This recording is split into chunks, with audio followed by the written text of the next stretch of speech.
Welcome to Perspectives in Mobile, the news podcast from the Mobile Ecosystem Forum. Join us discussing the world of telecommunications, technology, and mobile innovations. From Florence, Ricardo Amati. Welcome to a new episode of Math Podcast Series Perspectives, in which experts and industry leaders talk about what they think, see, and expect in the world of technology, telecommunications, and innovative mobiles. Cyber attacks are a daily reality, and they are escalating at an unprecedented scale. In one recent quarter, hundreds of millions of cyber incidents were blocked in India alone, with experts warning of exponential growth in the years ahead. As digital systems become more embedded in our lives, the stakes have never been higher. Today, we are joined by one of the country's foremost voices on the subject in India, Advocate Anuj Agarwal, Chairman of the Center for Research on Cybercrime and Cyber Law. Welcome, Anuj, and thank you for joining. Yes, it's nice.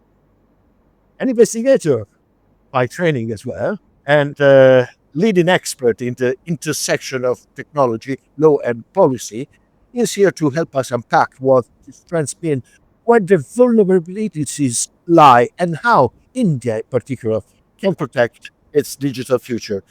To start, can you briefly introduce yourself, but share what led you to focus on cybercrime? What brings you here? I had learned the law as well as the technology since my student days and had been working quite a bit on the technology.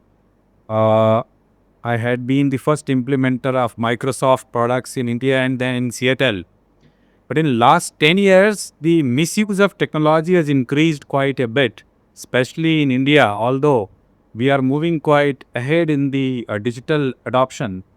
So it prompted me, to make our law enforcement aware and ready for prevention and investigation of cybercrime. And I thought since the government had its own way of doing things, let's me do little bit through our own efforts. And I got into this field. Corporates also needs it. Law enforcement needs it, the entire ecosystem needs it. Otherwise, the digital revolution will not move if people are not confident. So I got into this. So you saw everything from investigations, because I've seen a picture of you. I think it's on your LinkedIn. I think, and it's policeman and just you in the middle of probably 35 policemen. So from investigations to the law to regulation and technology.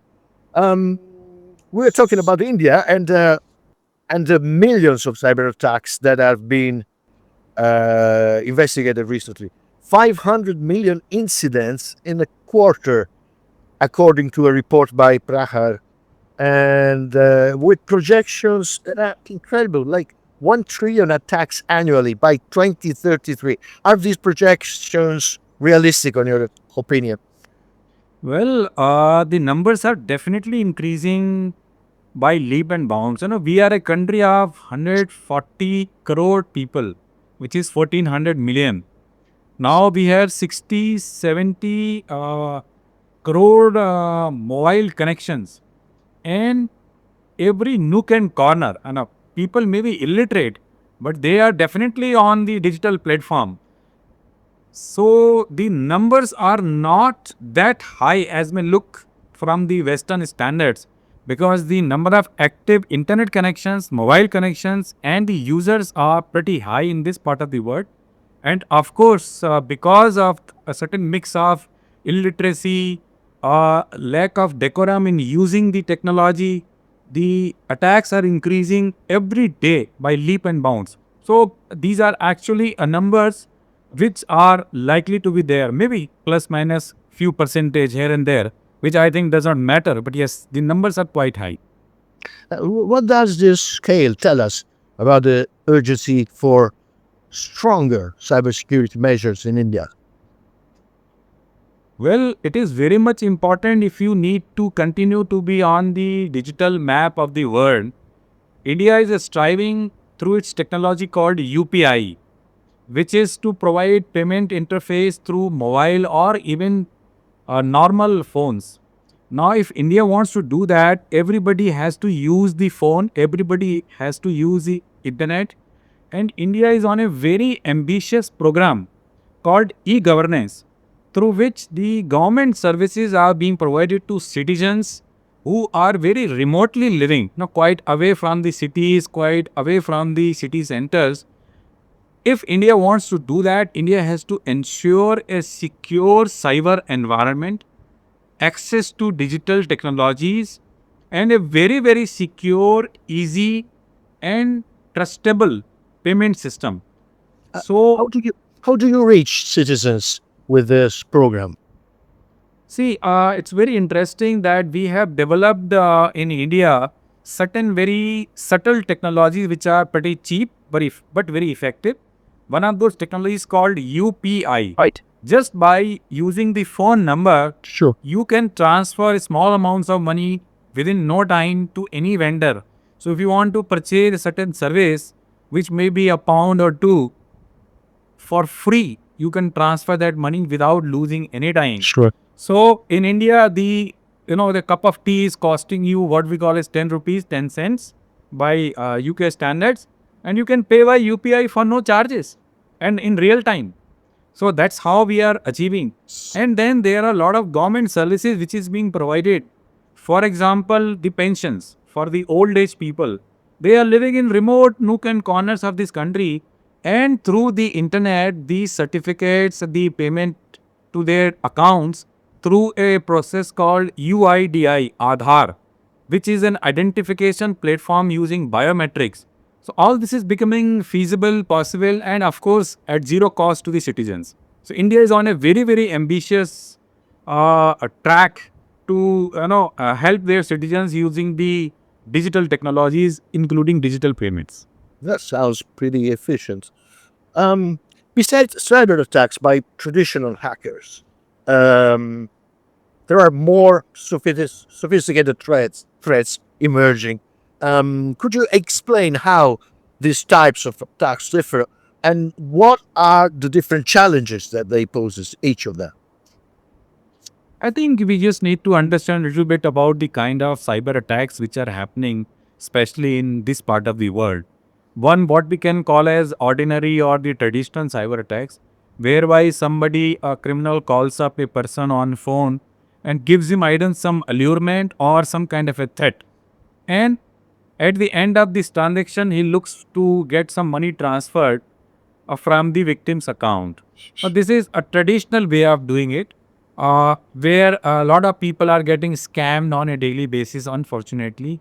And the numbers are huge, as you also mentioned at the beginning. And in terms of money, also, the banks are losing, the citizens are losing hundreds of crores almost every month through these cyber scams. The other more sophisticated attacks which are now being seen is AI enabled, artificial enabled, by which a AI bot will copy your relative or friend's voice, create a call as if your friend or your relative is in a dire strait, is in a difficulty, and calling you for an immediate help, which at the end of the day requires you to transfer some money. Now, these are more sophisticated and difficult to be identified attacks, and they are even being piloted from outside the India, because internet makes no boundaries, internet recognizes no boundaries.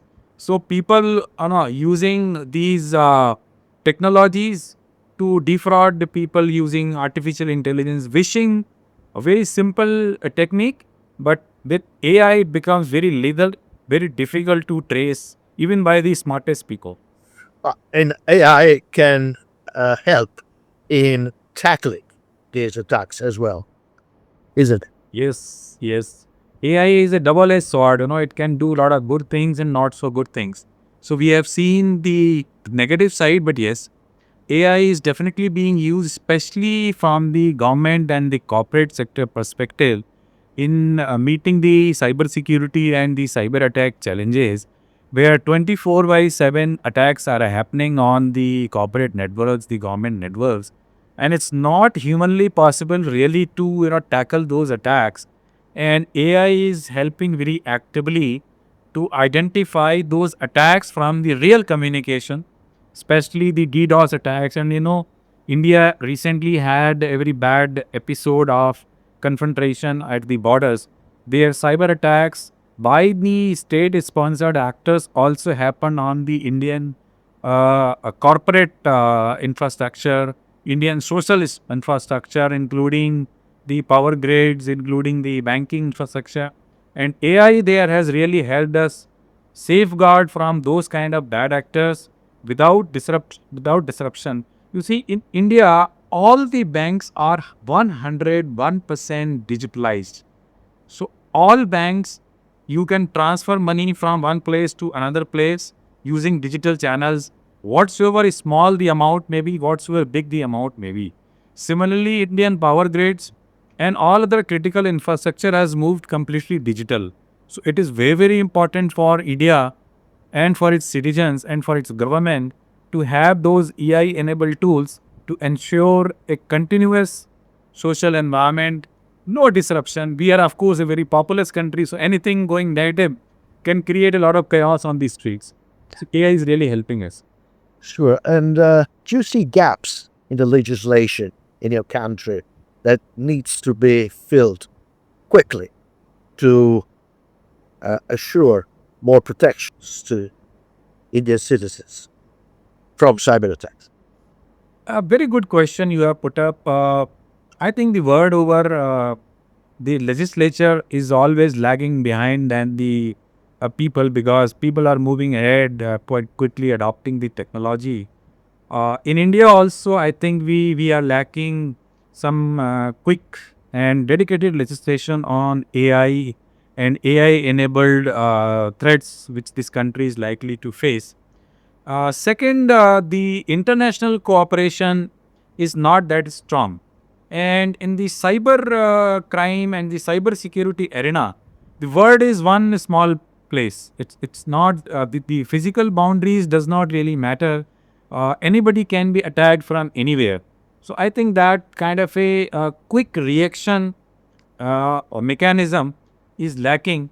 Although there are some conventions, Budapest and UN sponsored, India also has some understanding with the US on this front, but they are more on paper and less in practice. And that is something which is really lacking and causing a lot of anxiety among the users. Do you see the possibility of some multilateral organization that, you know, including many nations, many different nations, and that could, like a United Nations of cybersecurity, or at least for from the regulation point of view, which could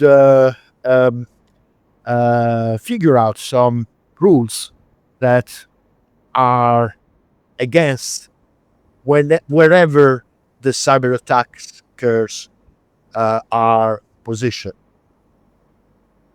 I think it's a very nice idea and it is definitely required. But at this point of time, it is not seems to be happening because of, I think, two reasons. One, a certain section of the governments think that they already have a huge advantage because they are using various advancements in the digital technology and communication as a tool by which they can take control of the rest of the world. And second, probably the world leaders are too busy in settling those old kind of disputes, and they have really not given much thought about this emerging issues of the cyber threats and the disruption, cyber disruption. Somehow, so far, there had not been any universal cyber disruption like we had a COVID or something. So till the time we see some kind of a cyber COVID or a cyber nuclear happening, this is not going to be really going to be seriously discussed and decided. But it would be in the interest of everybody across the world that we do it before we are hit by a cyber COVID or a cyber nuclear bomb. because everybody is now using it, everybody is interconnected, and it is in the interest of everybody to really let the digital communication, digital payments move as smoothly as it is today and moving ahead. Let's go back to the investigative side we were talking before. How investigations have changed. I mean, with the ever-changing cyber attackers underground, how the investigator changed their methods to tackle that. Very interesting, and it was something very close to my heart. When I started around 10 years back, training people on cyber investigation, digital evidence, it was very, very difficult to make them understand because for a very large part of their life, they would have been doing physical evidence collection and the evidence using, one-to-one talk, moving ahead here and there. And for them, IP is like, something out of the world, and talking about a digital device, an app, or a digital transaction. So, but over a period of time, a lot of people have got trained, and unfortunately or fortunately, cybercrime is now mainstream. Everybody is either a victim or close to a victim. So they have started appreciating that this is something real. 10 years back, people thought it is something very marginal. It has never become mainstream, and it is not something to be focused on. But yes, even today, uh, it is not that mainstream. A lot of people who have never used computers or a mobile in their early life find it tough to get involved using these kind of investigation. For them, understanding a cybercrime modus operandi is little difficult, uh, uh, because it is changing very, very fast. If you look at traditional crime methods, probably they stayed as it is for 50 years, 20 years, even 100 years. But now the criminals are young, using technology, and they are cooperating across the world. So probably they are using one tactic for a week, leaving it, moving to something else, and maybe even 24 hours something comes and goes. So it becomes really challenging for an investigator also to keep pace with these fast changing methods. So I think it is still catching up with the investigators. And of course, the tools are the another issue, that the kind of tools which are required to really go deeply into it, they are costly, they are not available easily, and sometimes the information is not coming correctly, and multiple channels are involved. You need to cooperate with the telecom providers, international social media providers. So there is a lot of dependency from the different entities to really wrap up maybe even a smaller investigation. So that's these are some of the challenges, and of course, different countries perceive personal liberty, sharing of information, crime in a different manner. So that also becomes a challenge because, for example, in countries like India, morality or nudity has a different connotation than in Western world, US or UK. They may not be, that conservative in thought process. So they may not be able to appreciate, when a law enforcement officer is asking for information for indecency or things like that. So various issues, but I think yes, it is moving in the positive direction and things are improving. Will take some time. And how your Center for Research on Cybercrime and Cyber Law help uh, helps investigators, agencies in addressing the challenges we're talking about. See, they are slow in learning and adopting, more so because of their background, because Indian students in cities, in the urban centers, have picked up computer education. It is easily available. But if you look at the rural areas, from where majority of the law enforcement people are actually getting recruited, they are little slow in adoption because of the lack of resources, computing resources being costly, even problems like electricity, etc., which is now being improving quite a bit. But there is, of course, a lack. So these are some of the very basic challenges in our kind of an environment. But many governments have very recently distributed computing devices frequently to the children for free. Electricity availability has improved quite a bit, more so with the help of solar and non-conventional energy. So I think in next 5 years we will see quite a bit of improvement in overall law enforcement machinery, and the recruits being more computer savvy and better equipped to deal with crimes like cyber and digital. Uh, Another question is about how uh, average people, normal people, feel about that. Unchecked cyber threats can cause a sense of helplessness among citizens. I mean, yeah, we are using this new technology, but we are just the user, and there's people around that can do whatever they want with us. That's the feeling, probably many times. What steps can individuals and small businesses take to protect themselves in this environment? I mean, should every small business think about cybersecurity seriously with, systems that provide that security for them? I think it's a very important and interesting question you've asked. A lot of people, especially those who are highly educated, when they get trapped into some kind of a cyber scam, and it is not only the loss of money, it is the loss of self-esteem for them, that they think that they are so well educated, well aware. Some of them have worked in the government positions at a very higher level and got retired, and their lifetime savings are going. And of course, once the money goes, there is a complete helplessness. You can't do anything, it's gone. It goes with the lightning speed, because our digital infrastructure, especially the banking, is so well done now that it is other way around. People feel it should be slow. It should have not been that great, that the press of a button, my 10 million, suddenly, it goes. Just press a button, it goes. So yes, it's a very bad feeling, and a lot of people are suffering depression, not because of loss of money, but loss of self-esteem, prestige, helplessness. Well, very recently in our all telecom calls, we have started giving a cyber crime warning.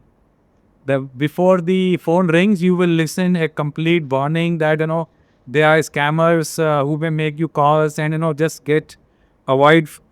And then there are a lot of email and SMS messages being sent continuously from various agencies, banks, and service providers to make people aware that what to do, what not to do to keep themselves safe from cyber scams. So a lot of work is being done. But yes, it is a very bad feeling if someone suffers from it. If I suffer from it, you suffer from it. It's really a very bad feeling. Not because you lost money, because you feel, oh, I have been duped. I am so and so. Yeah, that's exactly the feeling. And you come back uh, many times to the particular situation of a big country like India. Of course, rural people in rural areas depends a lot on technology. For example, for banking, I imagine there are no banks, physically in some rural region in India, as in other countries, of course. But India is bigger, and there is more people. So, okay, this is the trade-off, isn't it? I mean, technology is good, cyber crime is bad. So let's say philosophically, what should be the right balance? What could the legislators, the government, what should think as vision as for the future, how to balance the two aspects, the uh, evil and the good of the digital revolution. Let's call it like that. That's what it is. See, we are a very big country geographically and very varied country. We have people living in areas which becomes inaccessible, because of the rains and remote areas.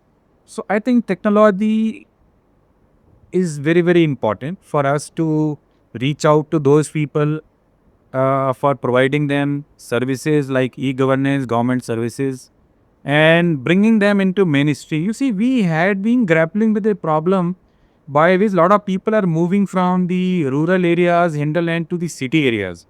And the cities are becoming very congested, and people are living in bad conditions, slums, and all that. Now, if we want to do this reverse migration or stopping people from getting into ghettos in cities, the only way is to provide them services through digital means.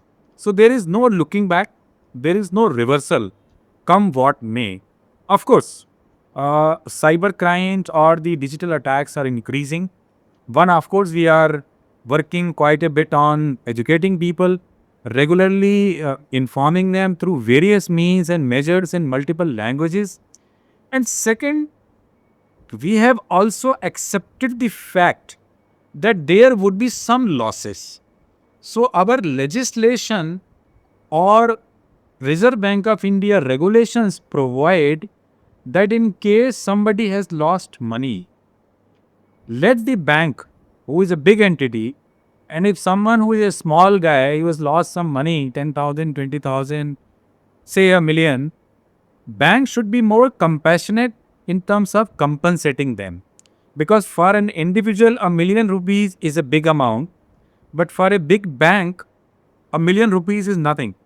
So, until unless the banks have some risk appetite and they are coming forward to help people, people will be hesitant in using digital channels for the banking. As you rightly said, it is not possible for any country or any community to have physical banks in every village, nook and corner. And it is no more required also. When you have the technology, when you have the artificial intelligence, when you have the UPI, what is the need when you have the telephone, the mobile phone, which can do almost the same kind of stuff, which are required more or less? Why put a person? The person can itself work 6-8 hours. Well, the technology is working 24 hours flawlessly. So I think these 2-3 measures we are taking in this country, of course, it will take some more time before they become more mainstream. But yes, right now, education, educating people, and then a certain risk appetite to the banking system and helping people, even sometimes they may be at fault, is the way forward. And the government and the entire ecosystem is moving in that direction. So there will be losses, but there could be resilience as well. Apart from defense, resilience is important, probably, from what you say.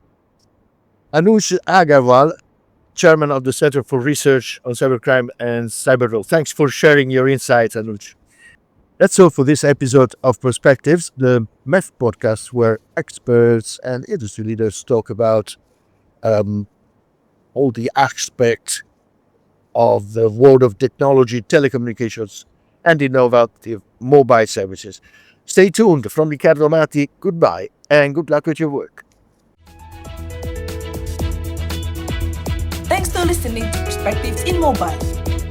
Join us next as we explore telecoms, technology, and mobile innovations. Stay tuned, stay connected, and let's unlock the mobile potential together.